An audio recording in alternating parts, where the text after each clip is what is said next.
A 75-year-old government minister stood up in a tense, silent cabinet meeting, and called the president of his country a fool. Not behind closed doors. Not in a whisper. In front of every top official in the nation. The room froze. Eyebrows lifted. Aides held their breath. Everyone expected an explosion. Retaliation. A show of dominance from the young military leader sitting at the head of the table. But what happened next didn't just surprise them. It shook the foundations of how power was understood in that country. The president didn't get angry. He didn't raise his voice. He didn't fire the minister. Instead, he asked a question. A simple one. Tell me what you've seen. And with that question, a conversation began. One that would take an entire government from air-conditioned boardrooms to sun-baked villages, from scripted speeches to sweat-soaked labor in the dirt. One that would uncover decades of broken promises, challenge the comfort of elites, and force a nation to look itself in the mirror. At the heart of this story is Ibrahim Traoré, a young, determined president of Burkina Faso, and Mr. Cohn, a weathered elder who had lived through every failed reform, every empty pledge. It's a story about listening, when it's the hardest thing to do. About choosing humility over pride, people over position, and action over appearance. This isn't a fantasy. It happened. And what began as a bold insult in a quiet room turned into a radical reform movement that challenged decades of corruption, reconnected a government to its people, and showed the world what can happen when a leader dares to ask, not tell. So if you've ever wondered what real leadership looks like, not the kind printed on posters, but the kind forged in dusty villages, where trust is rare and work is hard, this story is for you. Let's begin. The air in the presidential conference room was unusually heavy. Sunlight filtered through tall windows, casting sharp beams across the polished mahogany table. Around it sat the highest-ranking ministers of Burkina Faso, powerful men with decades of influence, political survivors, and tacticians. At the head of the table sat President Ibrahim Traoré, a former soldier-turned-reformist leader, calm but intense.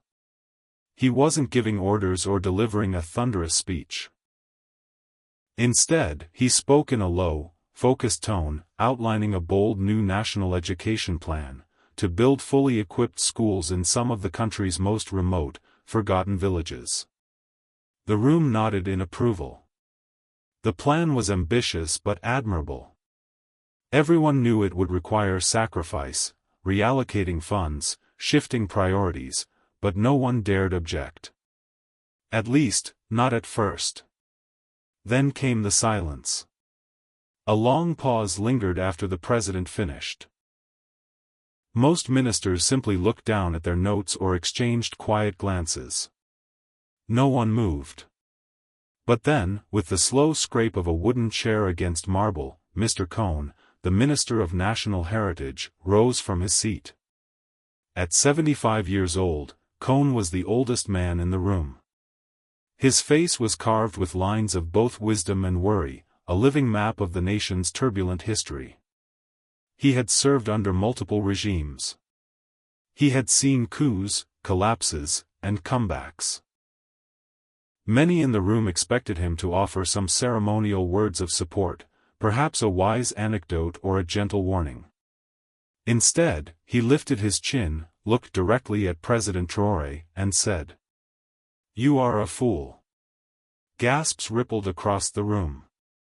A junior aide stood halfway up in protest before being waved down by the president himself. Traoré did not flinch. His expression didn't change. But the room had shifted. Cohn's voice, though aged, was steady and sharp. He didn't yell. He didn't insult for the sake of drama. He spoke with the weight of history pressing behind every word. He reminded the room of the dozens of grand plans announced over the years, plans to bring clean water, clinics, jobs, and yes, schools, to places that had remained unchanged for generations. He spoke of broken promises that had turned into folklore. Of shiny equipment that arrived in villages, stayed idle for months, then disappeared. Of project launches with ribbon cuttings and media photos that meant nothing to the people still walking miles for water. And then he turned his gaze back to the president. "You have good intentions," he said. "But good intentions are not a plan. They will not shield you from failure." I have heard these words before, in this very room. From men just as confident. Just as passionate. And the villages are still waiting. There was no mistaking the challenge in his tone. He wasn't speaking to a president. He was speaking to a young man, a former soldier, who, in his view, didn't yet grasp the depth of the country's wounds. "You think this country can be fixed with passion," Cohn continued. "But passion is like a fast car, it can take you places, but without a map, you'll crash. And when you crash, it's not you who suffers. It's the people who believed in you." Then he did something unthinkable, he pointed a trembling finger directly at Traoré. "You are arrogant. You believe you can solve in months what generations have failed to do. But you have not listened. Not truly. You speak of change, but you have not sat where the people sit. You have not walked where they walk. And without that, your plan is nothing but another promise waiting to be broken." The room was ice cold. No one moved. No one spoke. Cohn slowly lowered his hand and sat down. The silence that followed was deafening. Every minister, every aide, every official in that room was waiting for the storm. For the outburst. For the president to slam his fist, raise his voice, or demand resignation. But the explosion never came. President Traoré simply sat there, still as stone, his eyes locked on the old minister. No one could read his face. It wasn't anger. It wasn't shock. It was something else entirely. And then, after what felt like an eternity, he spoke. But not with rage. Not with pride. With something far more dangerous to the old order. He spoke with curiosity. President Ibrahim Traoré sat still, eyes locked on Mr. Cohn. The insult had been clear. The challenge, unmistakable. Everyone expected retaliation. Power, after all, demands respect, or at least, that's what most in the room believed. But then the president did something that no one, especially not the seasoned ministers, had predicted. He leaned forward slightly, placed his hands calmly on the table, and said, in a voice barely above a whisper, "Thank you, Mr. Cohn. Tell me, what have you seen that makes you believe this?" The words hung in the air like a door slowly creaking open. It wasn't sarcasm. It wasn't deflection. It was an invitation. The silence in the room grew deeper. For a long, stunned moment, no one spoke. Even Mr. Cohn seemed momentarily unsure of what to say. His sharp critique hadn't drawn a line in the sand, it had been met with curiosity. Traoré's eyes remained fixed on the elder minister, not as a politician defending his ego, but as a leader seeking to understand. That shift, subtle, powerful, changed everything. Cohn, his voice a touch softer now, began to speak again. This time, not from anger, but from memory. He told them about a village in his home region. A quiet, arid place that had once been promised a water well by the government. 30 years ago, when Cohn himself was a young official, he had visited the village to deliver the news. "I remember the celebration," he said. "The drums. The dancing. The children chasing each other barefoot through the dust. They believed me. I believed the promise." Then, his voice dropped. And then, nothing. The villagers waited. Months passed. Then years. Children who had danced that day grew up walking miles to fetch water, just as their parents had. Equipment had arrived, sat untouched under the sun, rusted, and disappeared. The well was never completed. The village was forgotten. I went back once, years later, he said. They remembered me. Not with anger, but with disappointment. That was worse. They had lost hope. And hope, Mr. President, is a dangerous thing to give if you're not absolutely sure you can deliver. The ministers around the table were quiet now, not from fear, but from recognition. Many of them had stories like this. Villages they had promised to help. Projects they had launched. Budgets approved, funds allocated, then lost in paperwork, delays, or worse. They knew what Cohn was describing.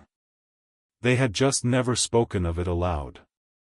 Cohn's final words were not a rebuke, they were a plea. Do not make these promises unless you're prepared to feel the weight of them every single day. The people can't survive another betrayal. They won't believe again so easily.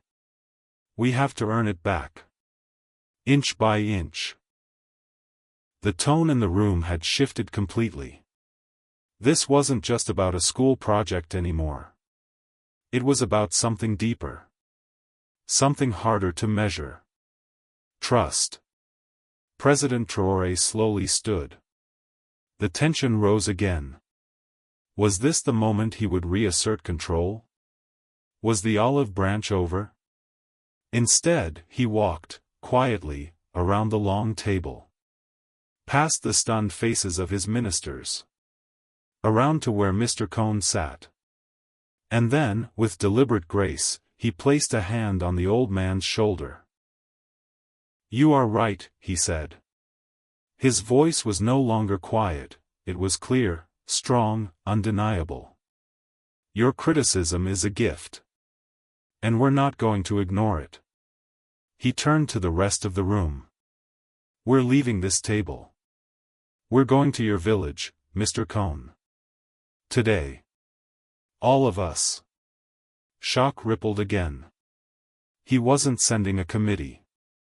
He wasn't launching an investigation. He was taking the government, himself included, to the place where trust had died. And what he planned to do there would rewrite the rules of leadership in Burkina Faso. The convoy left the capital less than an hour after the meeting ended. There were no helicopters. No press conferences. No time for speeches. Just a fleet of dusty government trucks rumbling out of the city and down forgotten roads toward a forgotten village. In the lead truck sat President Ibrahim Traoré, his face set with quiet purpose. Beside him was Mr. Cohn, staring out the window at the parched landscape of his home region. Behind them followed ministers who, only hours earlier, had been seated in leather chairs sipping filtered water. Now they bounced over potholes and dirt tracks, sweating through their suits, unsure of what waited ahead. Most of them had never visited the remote areas they were meant to serve. They ruled from a distance, where statistics and spreadsheets replaced stories and suffering. But that distance was vanishing. Fast. As they drove, Mr. Cohn pointed out landmarks of failure, half-built clinics with no staff, irrigation pipes buried and abandoned, fields where promised aid had never arrived. No one spoke. The only sound was the grind of wheels and the whistle of the wind. When they reached the village, there were no welcoming banners. No children singing. No elders waiting with smiles. Instead, cautious eyes peered from doorways. A few villagers emerged slowly, their faces marked by suspicion and exhaustion.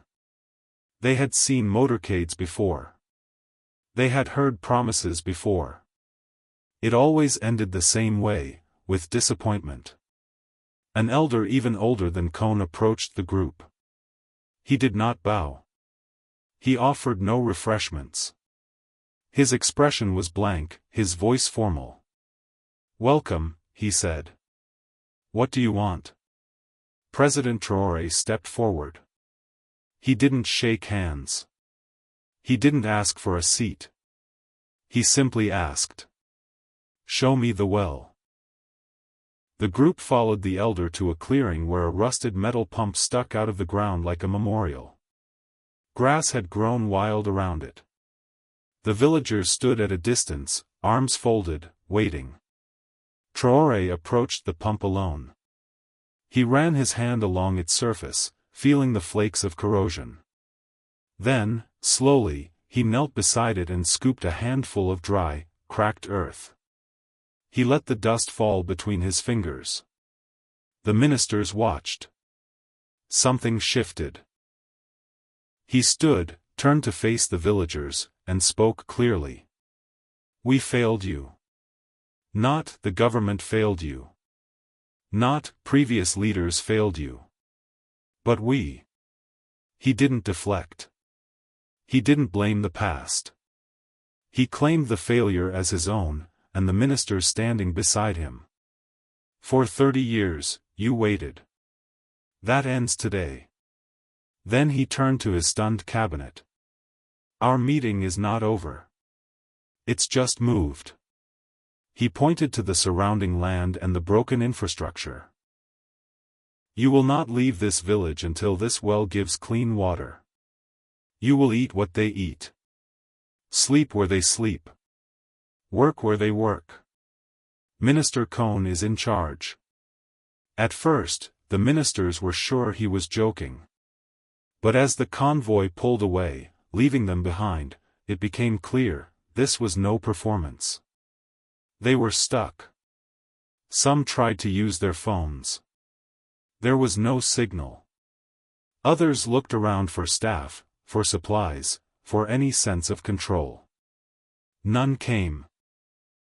Minister Cohn, their reluctant new supervisor, didn't give a speech.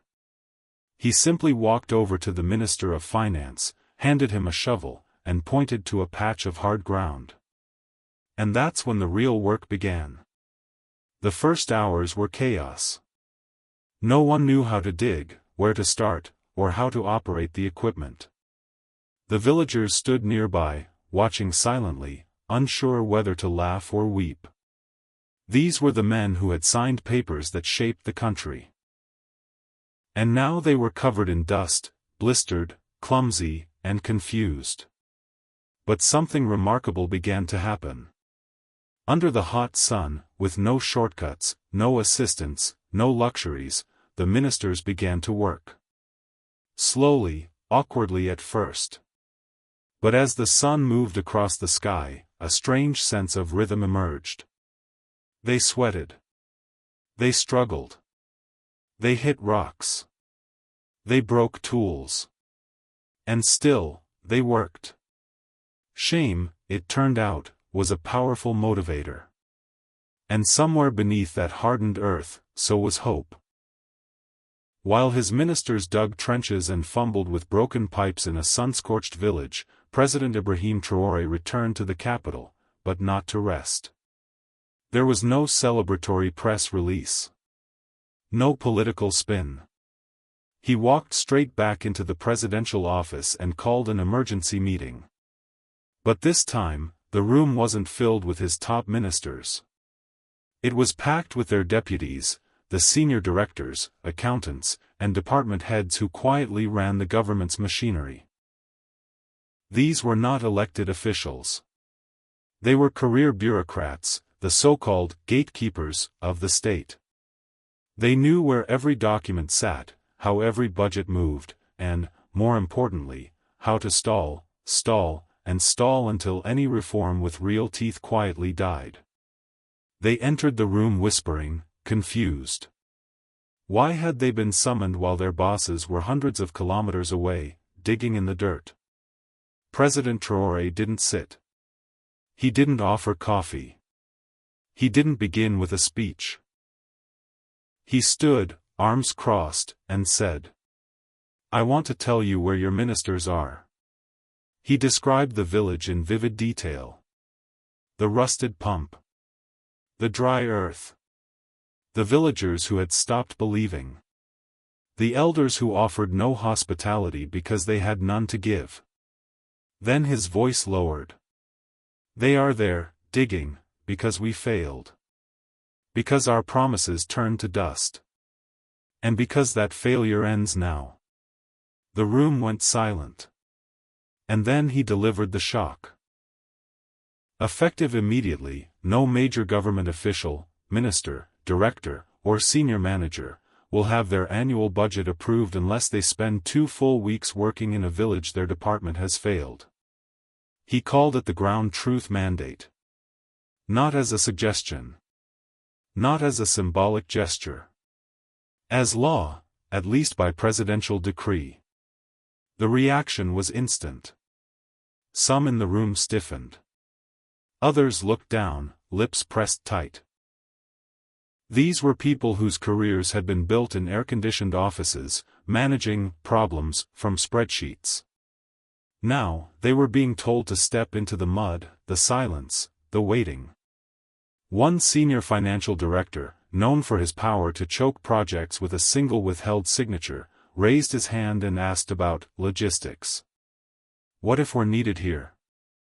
What about security? Protocols? There are procedures for a reason." President Traoré locked eyes with him. "The logistics are simple," he said. "You will go. You will learn. Or you will be replaced by someone who will. This is not a discussion." And with that, the meeting ended. Traoré had just detonated a bomb inside the bureaucracy.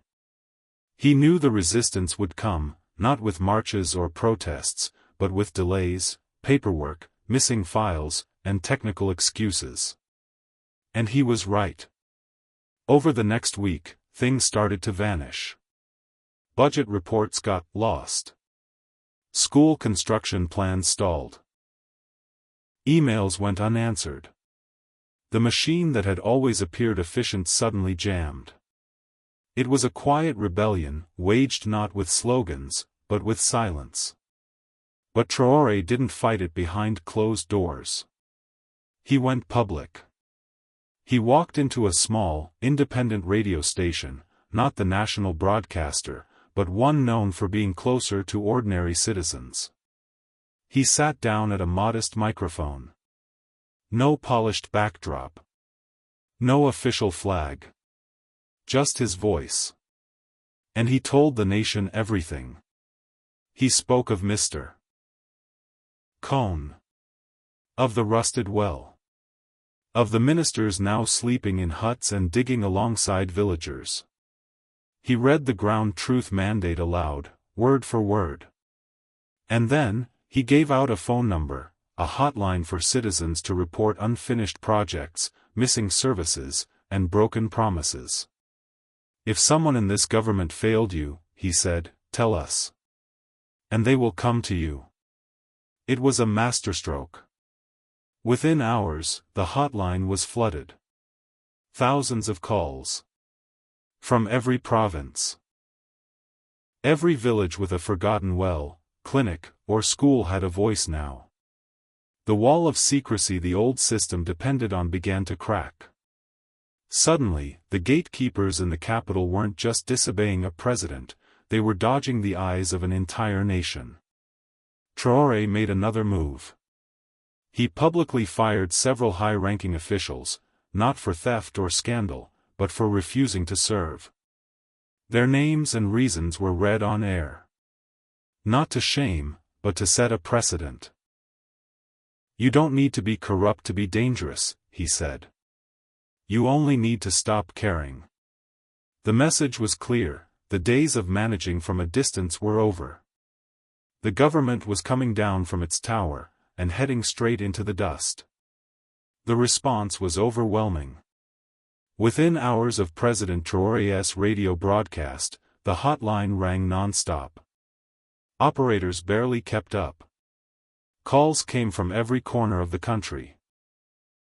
Farmers in remote provinces, teachers in broken classrooms, market vendors who hadn't seen officials in years.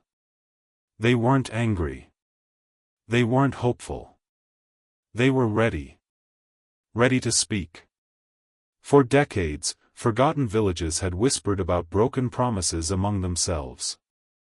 Now, those whispers were being recorded, logged, and shared.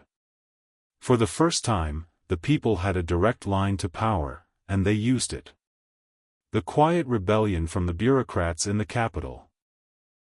The missing files, the delayed memos, was now being overwhelmed by something more powerful: visibility.